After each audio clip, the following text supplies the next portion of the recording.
김대중 대통령은 그 훌륭한 면이 여러 가지 있겠습니다만 특히 대중 앞에서 당시 연설을 하실 때는요. 네.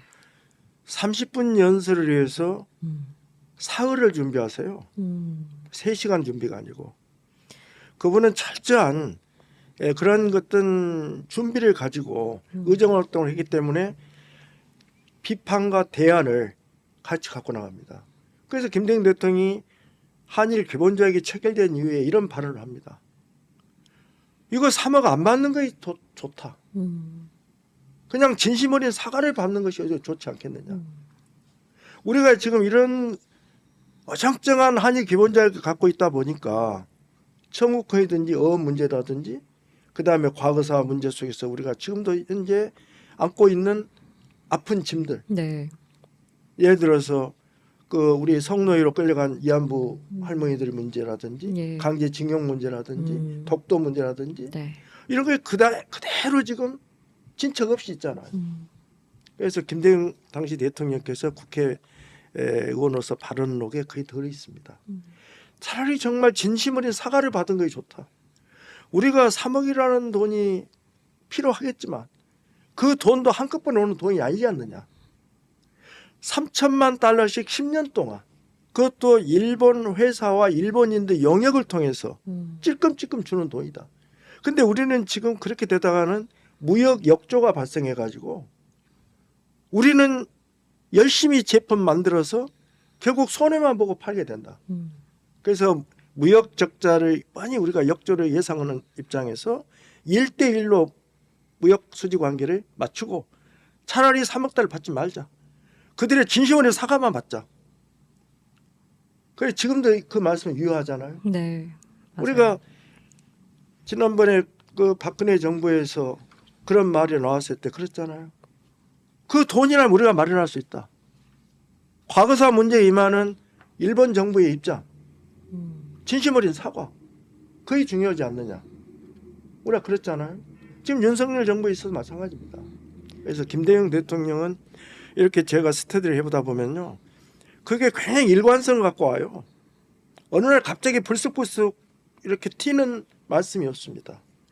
잘 준비된. 이게 당신 안에 불효아픔의 언어가 없어요. 당시에도 대단히 훌륭한. 굉장히 여론조사를 철저하게 예. 하고 준비를 했다고 하는데 교수님 그래서 저희 셋 중에서는 제일 이제 가까운 게 교수님이실 것 같아요. 그래도 1시간, 2시간씩 강연을 하시니까 아, 예, 3시간까지 할 수 있습니다. 5시간 5시간은 하시겠죠. 하시겠죠? 예. 아니요. 저는 화장실 가고 싶어도 못할 것 같은데 지금도 전 뭐 이렇게 마시면서 김대중 하는데 대통령도 네. 화장실은 의장한테 이야기해서요. 네, 중간에 예, 갔다 의자. 다녀오시고 화장실은 갔다 와도 되겠죠. 그러니까 다녀오십시오. 실수했네. 의장님이 예, 예. 실수하셨네. 아니요, 그 화장실은 가죠. 네. 그런데 필리버스터의 그 김대중 대통령의 모습을 보면서 네. 사실 박정희 대통령이 그 모습에 아마 굉장히 놀래버렸을 겁니다. 그거 다 청와대 듣잖아요.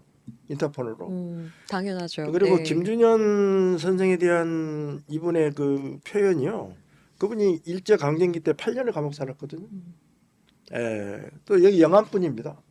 네. 예. 영화 분이시구나. 낭산이 올주산이에요. 호가 낭산인데요. 네. 예. 호가 낭산, 예, 월주산 낭산인데, 뜻하는 거군요. 김준현 선생이 영암분이고요. 그분이 굉장히 청년 시절에는 진보적이었고요. 그다음에 중년부터 한민당에 관련이 돼가지고 지난번에 이제 우리 한국 야당 정치사 이야기를 좀 했잖아요. 근데 중년 이후는 그냥 보수적인 분입니다.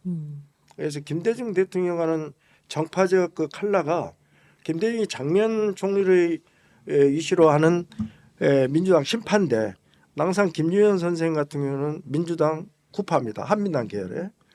그럼에도 불구하고 김준현 선생을 굉장히 높이 칭송하면서 그분의 독립정신 책까지 가지고도 또 읽어주면서 이분의 사상의 면모는 이러하다. 일제강점기 때는 이러이러하게 살았다. 9년 동안에 또 연금 감시 상태도 있었다. 이런 것을 세세하게 밝히면서 단순히 의사 진행 방해 발언이 아니라 낭상 김준영에 대한 상당히 오마주적 발언으로 굉장히 그분에 대한 아낌없는 그런 그 칭송을 하죠. 그래서 아무튼 한일 기본조약은 그런 우여곡절 끝에 조인이 됐는데 네. 그때 가장 우리가 문제 박정희 김종필 그런 집권 세력 못지않게 올바르지 못한 스탠스 어떤 자세를 취한 것은 윤보선을 우리가 생각해야 됩니다. 그때 윤보선은 한일 기본조약 자체를 매국으로 몰았습니다. 네. 이건 나라를 박는 거다. 그리고 지금 진행하는 사람은 제2이완용이다. 그리 몰아붙였거든요. 네. 근데 아까 공 교수님 말씀처럼 이게 국제정치 질서의 흐름도 그렇지만 또 우리가 근대화로 가는 길목에서 어찌됐든 외적 자금이 굉장히 절실히 필요합니다. 네. 그 미국의 차관도 또 일본의 그런 배상금도. 근데 미국에서는 좋다. 너네들 한일 기본 관계가 진행이 안 된다면 우리는 줄 수가 없다. ADI 차관도 줄 수 없다. 일본에서 배상금도 받고 우리가 주는 차관도 받고 그래서 근대화의 길로 가라. 그런 관계 속에서 윤보선은 이건 무조건 한일 기본조약을 체결해서는 안 된다. 그 준비 자체도 매국행위다. 이래가지고 사실상 한일 관계에 있어서 한국 정부가 굉장히 운신할 수 있는 폭이 좁지요. 네. 오히려 여기서 김대중의 해안이 나옵니다. 우리는 대안을 세우자. 예를 계속해서 들어서 대안을 촉구했었고요. 이승만 정부 때 20억, 장면 정부 때 28억 이렇게 했는데 3억을 이렇게 쪼그라드는 이거 우리가 수치스럽지 않냐? 이게 굴욕스럽지 않느냐? 그 우리가 정당한 배상금 요구하고 과거사 사과도 받고 어업권 문제 이런 것에 전부 청구권이나 이런 문제들이 전부 아울러 가지고 기본 조약다운 내용을 갖고 가자. 이런 대안을 이야기를 했죠. 그러니까 그때 더 설상가상으로 김대중을 몰아친 것이 저 사람 사꾸라 됐다. 예, 저 사꾸라다. 예. 이게 이제 굉장히 중요한 부분인데 오늘날도 이제 정치인들이 쉽게 자기가 어떤 소신이나 원칙이 정확하게 서 있지 않으면 네. 그냥 찬성 아니면 반대, 전부 아니면 전무, 흑 아니면 백 이런 식으로 선택을 합니다. 그런데 이제 지금 한일 기본조약 수립과 관련해서 김대중 대통령이 보인 태도가 네. 관계는 영원히 우리가 적으로 살 수 있는 것도 아니고 국제사회가 언제나 이제 적과 동지라고 하는 것이 가변적일 수 있는 문제인데 훨씬 더 이제 유연하게 다른 나라와 관계를 풀어야 된다고 기본적으로 생각하고 계시는 거죠. 네. 그러니까 한때 식민 지배를 겪었다고 해서 영원히 일본하고는 왼수다 이렇게만은 살 수 없다는 것을 분명히 인식하고 있었어요. 근데 대중들은 또 쉽게 이제 그 합리적 주장을 받아들이지 못하는 경우가 있죠. 그런데 정치인들이 대중들의 그 정서에 부응해서 그러니까 대중 몰아붙이기 쉬운 추수적으로 거죠. 예. 대중 추수적으로 따라가면 좋죠. 쉬운 노선을 택하는 겁니다. 그러니까 대중들이 네. 막 반일 감정이 들끓으면 거기에 쉽게 편승해서 표들 생각만 하고 네. 그러니까 그런 시각에서 오히려 김대중 대통령이 조약은 맺을 수도 있다 또는 관계는 언젠가 정상화해야 된다라고 하면 사쿠라 취급을 하는 거죠. 네. 근데 이제 그런 불리한 어떤 상황이라고 해서 자기가 입장을 쉽게 또 철회하거나 이러진 않고 굉장히 일관된 본인의 입장을 견지했다는 게 저는 되게 중요하다고 봅니다. 그렇습니다. 그러니까 예. 남북 관계에 있어서도 미국하고의 관계에서도 또는 주한미군 철수 문제와 관련해서도 무슨 아주 급진적으로 뭐 주한미군 철수하고 미국하고 완전히 뭐 관계 단절하고 살 수 있을 것처럼 떠들어대는 사람들이 한쪽 바깥에 있지만 네. 김대중 대통령이 그렇게 쉽게 휘둘리지 않았거든요. 그와 관련해서 굉장히 유연하면서도 원칙 있는 자세를 항상 유지했듯이 이 문제도 그렇기 때문에 양쪽에서 공격받는 겁니다. 한쪽은 또 쟤는 뭐 반대하는 사람이야 찬성하는 사람이야 하면서 이제 모호하다고 비판하고 네. 또 다른 쪽에서는 박정희 편든다고 생각해서 또 욕먹고 그런데도 어쨌든 일관된 생각을 가지고서 할 때는 시간이 지나면 결국 훨씬 빛이 드러나는 것 같아요. 그렇지 않고 대중들 눈치만 보면서 따라가는 사람들은 입장이 계속 변하게 되죠. 예. 말씀하신 그 김대중 대통령이 또 반대한 것이 또 베트남 파병에 대해서도 반대를 했잖아요. 저희가 우리 참전 우리 국군을 해외 파병하는 최초의 사례가 되는 건데 이 부분에 대해서도 많은 좀 어려움을 겪으면서 소신을 펼쳐나갔던 것 같거든요. 그러니까 이 한일 기본 조약과 베트남 파병이 떨어질 수 없는 부분입니다. 예. 이렇게 분절시킬 수가 없어요.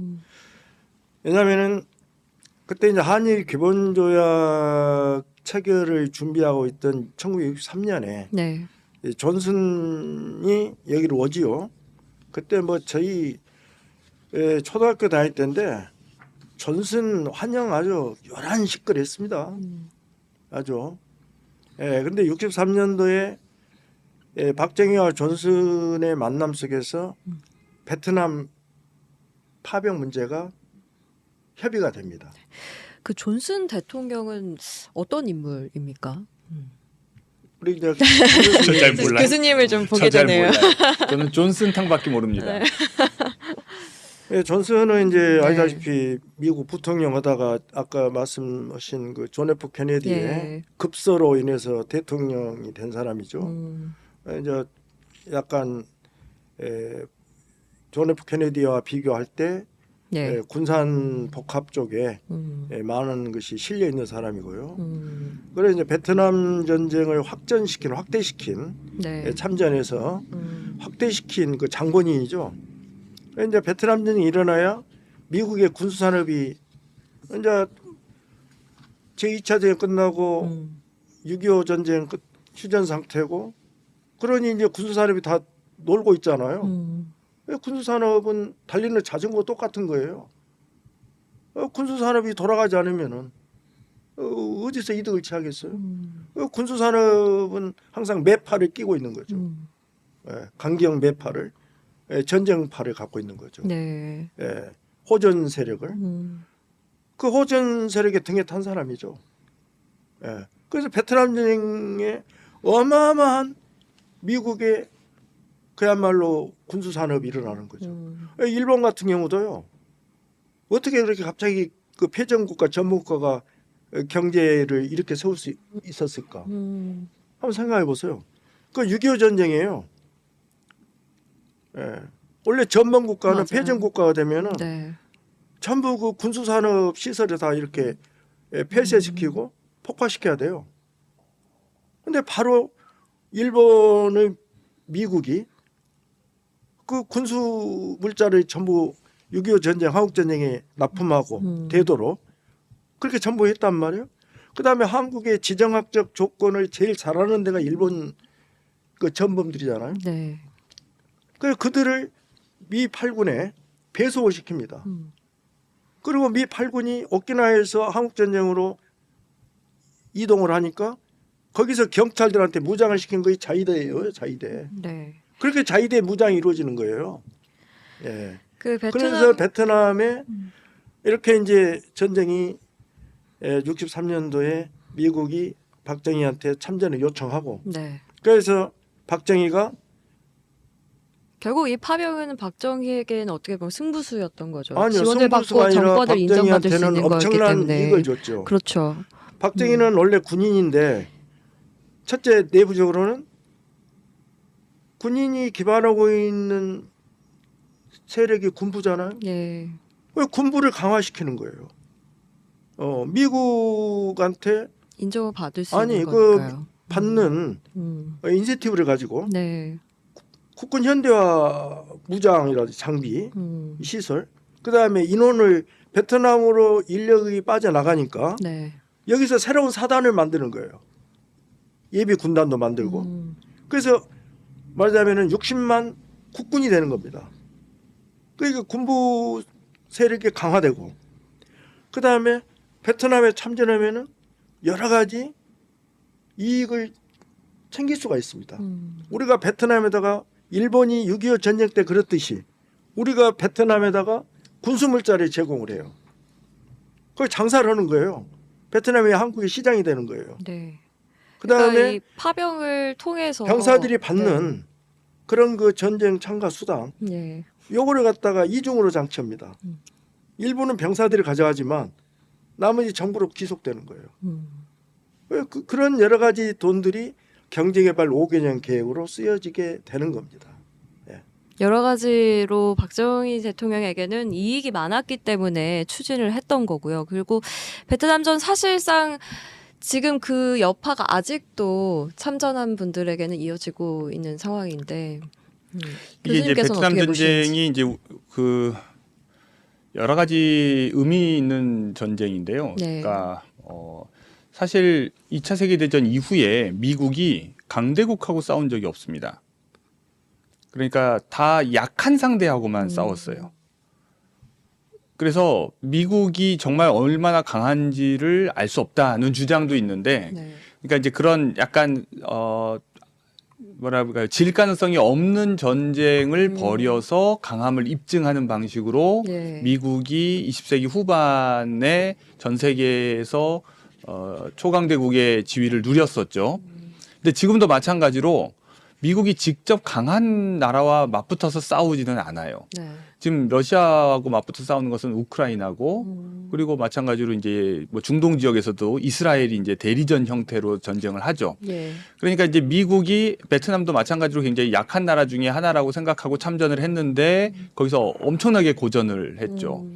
그러다 보니까 이제 다른 나라들을 끌어들이지 않을 수 없게 됐고, 그리고 이 베트남 전쟁이 또 미국에서 굉장히 큰 트라우마를 안깁니다. 그러니까 여기서 이제 사실 베트남은 승전을 한 거고 네. 미국은 패전을 하죠. 그래서 미국민들 사이에서 이 패전 트라우마가 굉장히 컸어요. 그래서 오랫동안 말하자면 어렸을 때 어떤 안 좋은 경험을 한 사람이 커서도 정상적인 생활을 못 하듯이 쉽게 이제 그 예전의 영광을 회복하지 못하는 약간 트라우마를 가지고 있는 강대국 그런 거였는데, 이제 그 컴플렉스를 만회하기 위해서 1991년에 또 이제 쿠웨이트를 침공한 이라크를 상대로 이제 힘자랑을 하고 이제 이런 식으로 미국의 전쟁 역사에서는 굉장히 중요한 전쟁 중에 하나입니다. 네. 근데 이제 이때가 또 중요한 이유가 뭐냐면 미국의 백인 중산층들이 이제 참전을 거부하기 시작을 해요. 그러니까 전쟁이 길어지면 길어질수록 소모전 양상이 예. 되는 거죠. 빨리 끝내면 손실이 적을 텐데 전쟁이 길어지니까 명분도 없고, 처음에는 이제 뭐 자유세계를 지키고 뭐 이렇게 했지만 점점점 시간이 길어지면 이게 도대체 뭘 위한 건지 알 길이 없는 거예요. 근데 이제 처음에야 사람들이 자기 자식들이 군대 가는 거에 선뜻 동의도 하지만 시간이 길어져서 아들 하나가 죽고 아들 둘이 죽고 아들 셋이 죽고 이걸 견딜 수 있는 사람들은 없는 거죠. 그렇죠. 근데 이제 미국도 과거에 비해서 점점 출산율이 낮아지는 겁니다. 이건 이제 인구 통계학적으로 이제 증명이 되는 얘기인데, 인구학적으로 1인당 이제 출산율이 2명 이하로 떨어지면 전쟁을 할 수 없게 된다는 거예요. 그 사회 자체가. 왜냐면 한 집안에 아들이 겨우 하나 있으니까 그 집에서 아들을 군대 내보내서 죽게 만들 수는 없는 거죠. 그렇게 되니까 이제 미국에서도 유색인종들이 뭐 안 가려고 하는 거야 뭐 그때까지 뭐 억압할 수 있었는데, 백인 중산층들이 거부하면 정권이 그걸 감당을 못 합니다. 네. 그럼 그럴 때도 전쟁을 해야 되면 어떻게 하느냐? 결국은 이제 대리전처럼 외국을 이제 용병처럼 끌어들일 수밖에 없는 거죠. 그래서 이제 사실 20세기 후반부에 미국이 관여된 전쟁이 상당 부분 대리전 형태로 진행이 돼요. 남미에서건 아시아에서건 아프리카에서건. 그래서 이제 이 경우에 우리가 그렇게 이용된 측면이 분명히 하나가 있고, 네. 아무리 이제 내적으로는 우리가 이제 환상 속에서 거대한 이제 냉전 속에서 한 진영의 일원으로서 우리 임무를 다한다고 뭐 믿고 참전한 사람들도 있었겠죠. 네. 그러나 그 전쟁의 결과는 굉장히 안 좋았습니다. 특히 이 전쟁이 이제 욕을 또 많이 먹는 이유는 좀 전에 말씀드린 것처럼 미국이 기본적으로 이제 희생 태세가 줄어들면서 억지로 오랫동안 버틴 전쟁이었기 때문에 네. 지상에서 말하자면 현지인들에 맞서서 싸우기가 힘든 상황이에요. 왜냐하면 정글이라고 하는 곳, 밀림이라고 하는 곳은 그들에게는 익숙한 네. 공간이지만 미국인들에게는 너무나 낯선 공간이잖아요. 마찬가지로 한국인도 마찬가지예요. 네. 한국 산세는 또 익숙할지 모르지만 베트남 정글 밀림에서 싸워본 적이 있는 건 아니잖아요. 네. 그러니까 이제 그 아주 안 좋은 상황에서 싸워야 할 때 이 희생을 최소화하려면 방법이 뭐냐면 용병을 이제 짓는- 폭격입니다. 폭격으로. 그래서 엄청나게 많은 폭격을 퍼부었고 그리고 사람들이 밀림 속에 숨어서 전투를 하니까 게릴라 네. 방식으로 전쟁을 하니까 나무들을 싹 다 없애버리려고. 없죠. 왜냐하면 사람들이 안 보이니까 네. 하늘에서 이제 뭐 공격을 하려고 해도 우리가 엄밀하게 따지면 적을 공격해야지 무고한 민간인을 공격하면 안 되잖아요. 네. 그런데 밀리턴트인지 시빌리언인지 구분하지 않고 전투원인지 비전투원인지를 구분할 방법이 없는 거예요. 왜냐하면 하늘에서 보니까. 무작위로 이제 지상에서 가는 우리가 거죠. 1대1로 이제 붙으면 뭐 구별할 수 있겠죠. 식별할 수 있는데 하늘에서는 자기가 안 다치려고 그러니까 하늘로 올라갔어요. 그런데 밑을 내려보니까 안 보여. 밀림이 하도 빡빡하니까. 그러니까 여기다 제초제를 엄청나게 뿌린 거예요. 네. 그러니까 지금도 이때 참전했던 우리 한국군 병사들의 후유증이 엄청나게 심각하잖아요. 고엽제에 시달리고 있고. 그런 의미에서도 2중 3중으로 불이한 전쟁이었던 겁니다. 네. 근데 이제 박정희는 일본 군인이었잖아요. 예, 일본 군인. 네. 출발이. 출발이. 예, 일본 육군사학교 만주공관학교를 나온 일본 군인이죠. 근데 이 6.25 전쟁을 통해서 일본이 어떤 이득을 취했는지를 너무나 잘 알고 있죠. 또 거기는 군수사령관도 있고 부산에서 이런 또 정보도 잘 알고 있고 정보장교 출신이고. 네. 그러니까 이 베트남이라는 말하자면 박정희 눈으로는 큰 전쟁 시장이 생겼는데 우리가 제2의 일본이 되자. 그래갖고 박정희가 1961년 그 쿠데타 현역 군인 입장에서 미국에 가가지고 존 F 케네디를 만난단 말이에요. 이미 그때 베트남전 참전 의사를 전달을 해요. 그때 케네디는 오케이를 안 했죠. 그 이제 계속 이제 존 F 케네디가 사망한 이후에도 박정희가 서독 다녀와가지고 그때 이제 서독에 간 것도 이제 광부라든지 간호사들 이런 분들이 이제 가서 돈을 해야 되고 또 서독에 기술을 요구를 해요. 근데 당시 서독 총리가 가까운 일본 놔두고 일본도 대단한 그 경제 발전 기술을 갖고 있는 국가인데 여기까지 와서 그런 이야기를 해요. 그런데 박정희가 다니면서 이 전체를 보니까 베트남전에 파병해야 되겠다. 한일 기본조약 빨리 서두로 성사시켜야 되겠다. 이런 게 박정희 입장에서는 양손에 떡으로 잡히는 겁니다. 그래서 이제 1964년 11월 달에 당시 김종호 합동참모본부장한테 야 다시 우리가 한국군 베트남 참전을 어떤 진행해라. 네. 그래갖고 이제 당시 브라운 미국 대사를 만나요. 박정희가 참전하겠다. 64년도에. 그 이제 65년도에 존슨 대통령하고 이야기가 되면서 베트남에 아까 이제 우리 공 교수님 말씀하셨처럼 미국에서는 그런 국내 사정이 어렵습니다. 그걸 대표적으로 반증해 주는 것이 유명한 복싱 선수 무하마드 알리 있죠. 네. 그가 1964년도 로마 올림픽에서 헤비급 금메달을 따요. 그때 이름은 캐시어스 클레이입니다. 로마 올림픽 금메달을 딸 때는 캐시어스 클레이예요. 네. 근데 베트남 참전을 하고 그래요. 캐시어스 클레이가 거부합니다. 그러니까 챔피언을 박탈하겠다. 박탈해라. 감옥에 넣겠다. 해라. 나는 반전이다.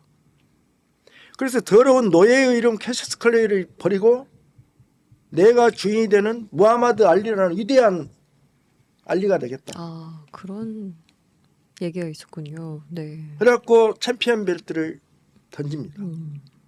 그런 미국의 분위기 속에서 존슨 대통령은 정말 어떻게 된가요? 금상첨화죠.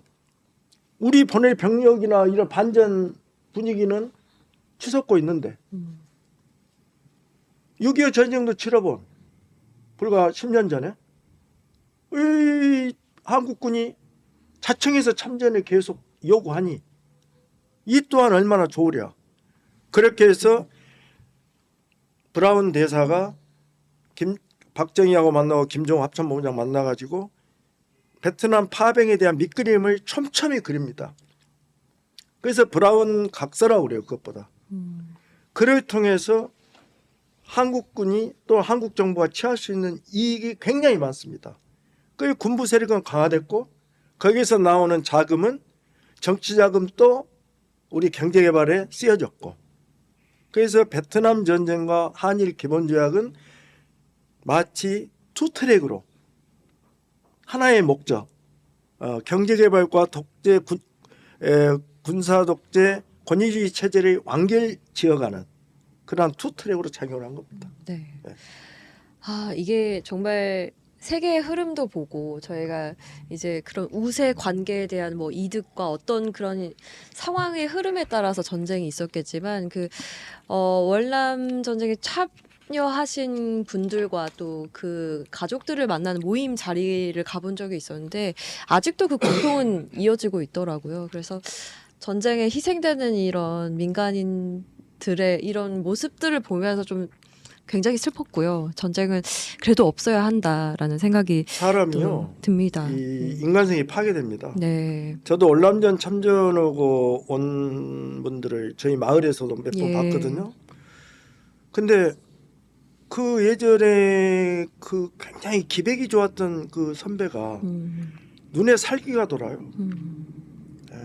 그리고 자기 스스로가 파괴돼 갑니다.